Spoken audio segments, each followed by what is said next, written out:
O caso das duas irmãs de Mato Grosso do Sul que morreram em um incêndio no Japão no fim do ano causa agora uma discussão em relação a direito internacional. A Kemi e Michele moravam no país asiático há 10 anos.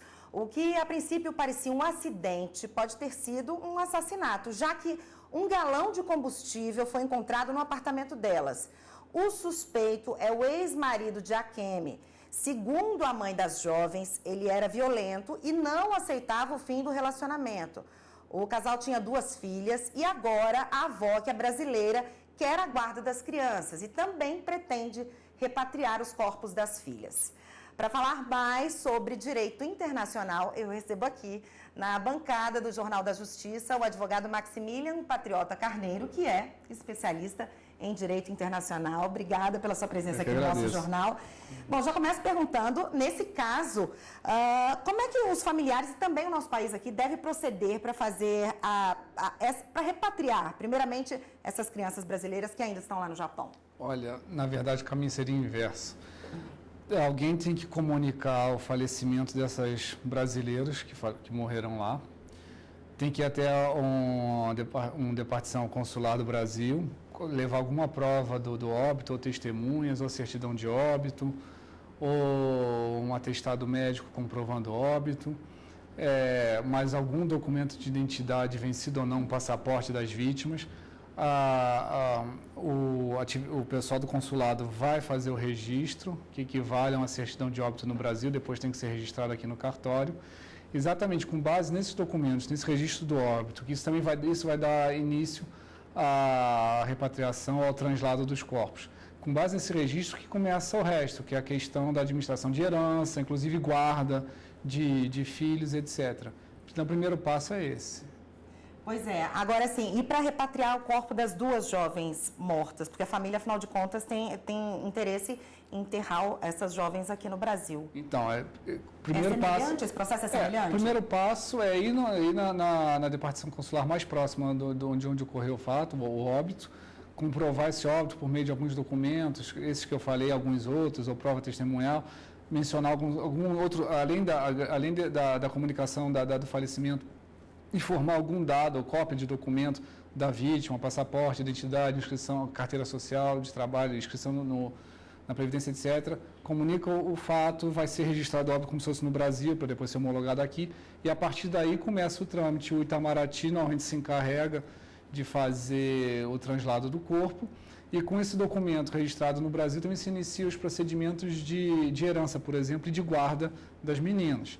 Aí vem outras questões, tem que ver a questão, tem que ver a questão se tem convênio de um país com outro, e tem que ver se não há conflito da lei local brasileira com a lei japonesa. Tem que ver quem é o pai, se o pai está vivo. Pois é, eu queria chegar nesse assunto. Ao que se sabe, o pai dessas crianças está vivo, e isso que eu ia perguntar para o senhor, essa burocracia não aumenta à medida que o pai dessa criança está vivo? Ele pode questionar a guarda também, aumenta, né? Muito mais, porque a questão do falecimento não ter sido de causa natural ou desastre, ter suspeita de assassinato. Normalmente, nesses casos, seja no Japão ou em qualquer outro país, normalmente o corpo fica retido um tempo para averiguação, para autópsia, e dependendo do país ou do trâmite processual, pode ser retido por mais tempo até a instrução do suposto crime. Aí demora muito. É possível que tenha que se esperar a conclusão do inquérito? Quer dizer, até nesse meio tempo, definido? Se as crianças não podem ficar tão abandonadas. Nesse caso, a família das vítimas teriam que enviar alguém da confiança delas, um advogado no Japão, alguém da embaixada, para, de acordo com as leis japonesas, eu não sei se o pai dele é brasileiro ou se é japonês, se pediu a guarda ou não, se tem preferência, de acordo com a lei local. Se tiverem largadas, sim, envia um representante da família para pedir a tutela dessas crianças, iniciar a burocracia para conseguir autorização para retirá-las lá do Japão e trazer de volta para cá. Agora, se esse fato tivesse ocorrido num país, de repente, como Estados Unidos ou a Argentina, onde as relações, de repente, são mais próximas com o Brasil, esse processo se daria de uma forma mais simples, a princípio? Depende muito da nacionalidade do pai das crianças. Se ele tiver a nacionalidade do país onde elas estão, aí é bem mais difícil, porque a tendência natural é o país dá preferência aos direitos de guarda, herança, etc., ao seu nacional. Vamos supor, no caso dos Estados Unidos, se sobrar, ficaram 2 crianças órfãs da mãe e o pai está vivo e americano, vai ser difícil, os Estados Unidos vai criar uma série de exigências antes de liberar as crianças para vir para cá. Mesma coisa no Japão. Agora, fugindo um pouquinho desse assunto, desse caso específico, se fosse uma tragédia natural, a repatriação do corpo de um brasileiro seria mais simples? Uma tragédia natural, um acidente comum, de repente, não se tratando de um crime? Com certeza é mais simples, mas esse mais simples, tudo que é no exterior, não é tão rápido, não é tão simples quando um fato semelhante ocorre dentro do nosso território.